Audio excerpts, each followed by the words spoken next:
Welcome friend, welcome to my channel. Friends, कैसे हैं आप लोग? मैं उम्मीद करता हूं आप लोग अच्छे होंगे और स्वस्थ होंगे। फ्रेंड्स, आज आपको मैं एक स्टेबलाइजर का रिले कनेक्शन ऐसा बताऊंगा जो अगर उस हिसाब से करेंगे आप तो कभी भी आपका जो कि स्टेबलाइजर का ट्रांसफार्मर जलेगा नहीं और रिले जल्दी खराब नहीं होगी। लेकिन दोस्तों, हर एक कंपनी का आप लोग स्टेबलाइजर देखते हैं, लेकिन ये कनेक्शन आपको किसी स्टेबलाइजर में नहीं मिलेगा, क्योंकि ये कनेक्शन बहुत ही यूनिक है, बहुत ही अलग है। तो कैसे कनेक्शन करना है इसके बारे में इस वीडियो में बताएंगे। दोस्तों, मेरे वीडियो को जो कि स्टार्टिंग से लेके एंड तक देखिएगा, जो कि अच्छी तरह से ये समझ में आएगी। तो सबसे पहले हम लोग इसका कनेक्शन समझ लेते हैं। जैसे दोस्तों देख सकते हैं, इसमें जो कि न्यूट्रल के बाद में आपका 4 लूप होता है, किसी किसी में 5 लूप होता है, ठीक है, जो कि रिले में कनेक्शन जाता है। पहला 90 वोल्ट के लिए होता है मिनिमम वोल्टेज। मैक्सिमम उस 90 वोल्ट का जो लूप होता है उसमें आप 135 वोल्ट तक आप इनपुट कर सकते हैं, मैक्सिमम वोल्टेज, ठीक है। उसके बाद में आता है 135 वोल्ट और उसमें आप 200 वोल्ट, 100 वोल्टेज जो कि मैक्सिमम आप इसमें इनपुट कर सकते हैं। मिनिमम आपको 135 का यहाँ पे इनपुट करना होता है। यहाँ पे देख सकते हैं 166 वोल्ट है, ये तीसरा लूप है और इसमें मैक्सिमम आप 250 वोल्ट का आप इनपुट कर सकते हैं। उसके बाद में दोस्तों देख सकते हैं 200 वोल्ट का जो लूप होता है उसमें मैक्सिमम आप 300 वोल्ट तक यहाँ पे इनपुट कर सकते हैं। 300 को ऊपर जाएगी तो ये ट्रांसफार्मर हमिंग करेगा, जल जाएगा कोयल, ठीक है। लेकिन इसमें 300 वोल्ट आप इनपुट कर सकते हैं। और जो 90 का जो टेपिंग है इसमें आप 135 वोल्ट तक यहाँ पे इनपुट कर सकते हैं। लेकिन दोस्तों, हम लोग जब सप्लाई आती है उस पीरियड में क्या आता है, 200 वोल्ट आता है, ठीक है, 200 वोल्ट आता है। और किसी वजह से जो कि 200 वोल्ट में अगर मान लीजिए रिले वर्क ना करे तो 200 वोल्ट जो कि हीट करता है किसमें, 90 वोल्ट के लूप में। और क्या होता है, ट्रांसफार्मर हाई एम्पेयर लेके ये जल जाती है, क्योंकि इसका रेजिस्टेंस जो होता है न्यूट्रल से 135 वोल्ट तक लॉस होता है। इसमें आप 200 वोल्ट इनपुट करेंगे तो क्या होगा, ये जल जाएगा। या फिर 220 वोल्ट यहाँ पे इनपुट करेंगे तो ये जल जाएगा। इसमें मैं ऐसा कनेक्शन बताऊंगा जो कि मैक्सिमम वोल्टेज 300 वोल्ट तक भी आएगा 135 वोल्ट वाला लूप में, तभी भी ये जलेगा नहीं। तो इसका क्या कनेक्शन होता है, अब हम लोग जो कि 3 रिले कनेक्शन करेंगे। इसमें एक एक करके मैं आपको रिले कनेक्शन बताऊंगा, आप लोग जो है ध्यान से देखिएगा। अब चलते हैं दोस्तों रिले के ऊपर। तो ये पहला रिले है। अब हम दोस्तों दूसरा रिले यूज करेंगे। तो यहाँ पे 3 रिले यूज करना है हम लोग को। ये दूसरा रिले, जैसा कि दोस्तों देख सकते हैं 3 रिले यहाँ पे मैं सेट कर दिया हूँ। और ये सब कनेक्शन कैसे करेंगे, तो सबसे पहले रिले के बारे में समझ लेते हैं। यहाँ पे ये एनसी नॉर्मली ये कनेक्टेड रहेगा कॉमन से, एनो नॉर्मली ओपन रहेगा, ये ठीक है, ये नॉर्मली कनेक्टेड रहेगा, नॉर्मली ओपन। जब इसमें सप्लाई जाएगी 12 वोल्ट या फिर 24 वोल्ट, जो भी आप इसमें कोयल यूज कर रहे हैं रिले का, उस हिसाब से ये काम करेगा। तो अगर मान लीजिए 12 वोल्ट का यूज कर रहे हैं या फिर 24 वोल्ट का यूज कर रहे हैं तो सर्किट के हिसाब से यहाँ पे आपको यूज करना है। तो 90 वोल्ट का जो टेपिंग है, ठीक है, ये यहाँ पे कनेक्शन रहेगा, ठीक है। और उसके बाद में फिर आपका जो है कि 135 वोल्ट का कनेक्शन रहेगा,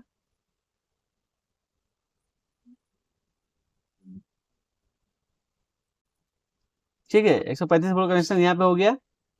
और अब दोस्तों यहाँ पे देख सकते हैं ये जो 200 वोल्ट जो मैक्सिमम इसमें आपका 300 वोल्ट इनपुट कर सकते हैं, ये आउटपुट का रिले में एनसी में कनेक्शन हो जाएगा। और यहाँ पे देख सकते हैं 166 वोल्ट का कनेक्शन जो कि नॉर्मली ओपन में कनेक्शन हो जाएगा, ठीक है।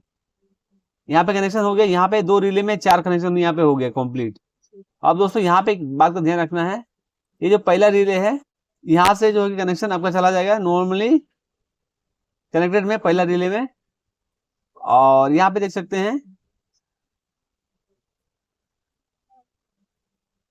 और ये नॉर्मली जो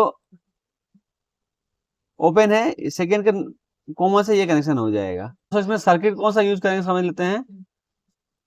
इसमें सर्किट यूज करेंगे जो कि वी गार्ड का, उसको यूज कर सकते हैं या फिर अदर कंपनी का भी यहाँ पे यूज कर सकते हैं।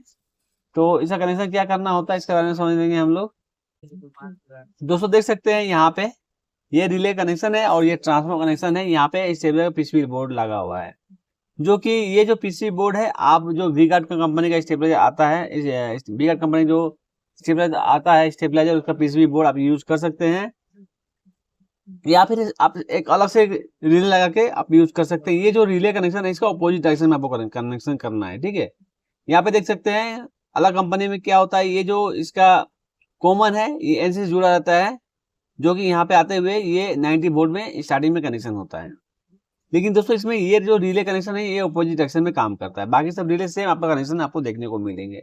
जैसे आप लोग देख सकते हैं 200 वोल्ट और यहाँ पे 166 वोल्ट है, ये कनेक्शन जो कि सेम ही आपको देखने को मिल रहा है। यहाँ पे इस रिले कनेक्शन अलग है और इसका अलग है, लेकिन ये जो रिले कनेक्शन है ये अपोजिट डायरेक्शन में है।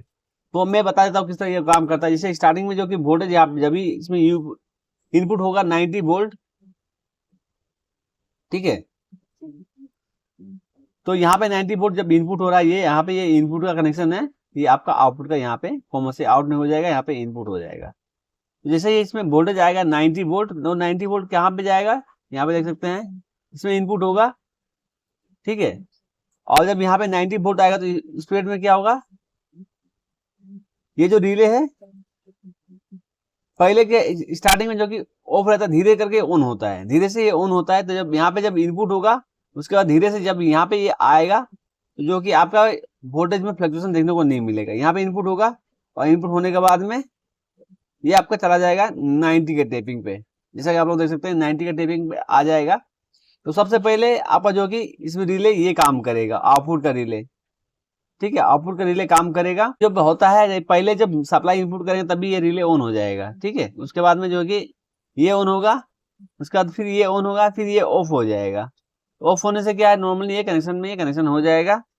अब दोस्तों मान लीजिए इसमें ये कनेक्शन है किया हुआ है, किसी वजह से जो कि ये सर्किट फेल हो जाए, ठीक है, या फिर रिले ही फेल हो जा रहा है आपका, तो रिले फिर जब फेल हो जाएगा उस पीरियड में क्या होगा, जब इसमें इनपुट अप करेंगे ये सप्लाई कहाँ जाएगा, एनसी में ही जुड़ जाएगा, ये भी एनसी में जुड़ जाएगा, ये भी एनसी में जुड़ जाएगा।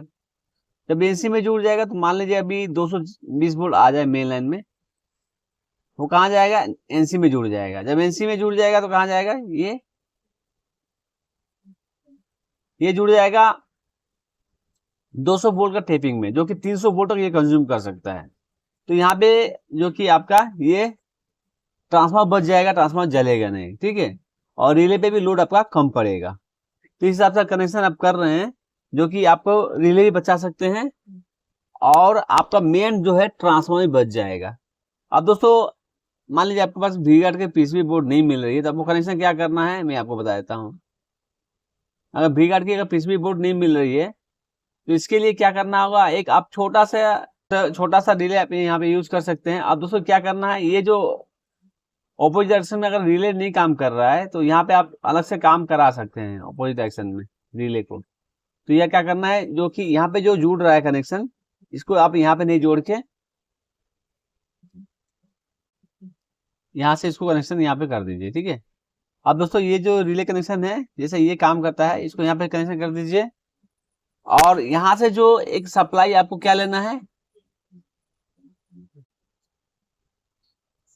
ठीक है।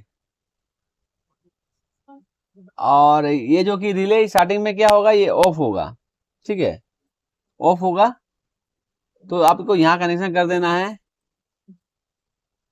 अब दोस्तों देख सकते हैं यहाँ पे एक छोटा आप रिले ले सकते हैं, 24 वोल्ट का रिले छोटा सा मिलता है जो कि फ्रिज में लगता है, वो भी आप यहाँ पे यूज कर सकते हैं। और ये जो रिले है, इस रिले से फर्स्ट रिले में आप अपोजिट डायरेक्शन कनेक्शन करा सकते हैं, जो कि स्टार्टिंग में जो कि जब सप्लाई आएगी तो धीरे से ये ऑन होगा। जब ऑन होगा तो जैसा कि आप लोग देख सकते हैं ये जो इनपुट लाइन है ये पहले यहाँ पे हिट करेगा आपका एनसी में, जो कि इसमें 200 वोल्ट तक आप जो कि इनपुट होने पर जो कि लास्ट में जो लास्ट टेपिंग है 200 वोल्ट का 300 वोल्ट तक आप इनपुट कर सकते हैं, तो वो जलेगा नहीं। जब क्या होगा, जब सप्लाई आएगा तो ये धीरे से जो कि यहाँ से जब लगेगा उसके बाद में यहाँ पे कनेक्शन आ जाएगा। जब यहाँ पे आ जाएगा तो ये आपका एनसी में जुड़ जाएगा, जो कि 90 वोल्ट का है, यहाँ पे 135 वोल्ट का है। 90 वोल्ट में काम फर्स्ट ये काम करेगा। अब दोस्तों जैसे सप्लाई मेन आएगी उस पीरियड में क्या होगा, ये रिले ऑफ रहेगा, ये भी रिले ऑफ रहेगा, ये भी रिले ऑफ रहेगा, ठीक है। तो ये इस रिले को ये ऑन करेगा, ये वाला रिले, ठीक है, ये रिले ऑन कराएगा।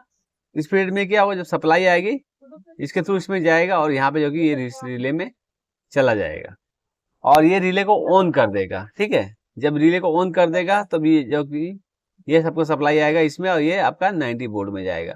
लेकिन दोस्तों इसमें जो कि कुछ समय लग जाते हैं, ये कि झटका ये बिल्कुल आउटपुट में झटका नहीं मिलेगा आपको, और किसी वजह से मान लीजिए बोर्ड फेल जल जा रहा है, ठीक है, सभी रिले सब फेल हो जा रहे हैं, उस पीरियड में जो कि ये वोल्टेज घुस जाएगा आपका 98 वोल्ट में जो कि ये आपका काम कर जाएगा।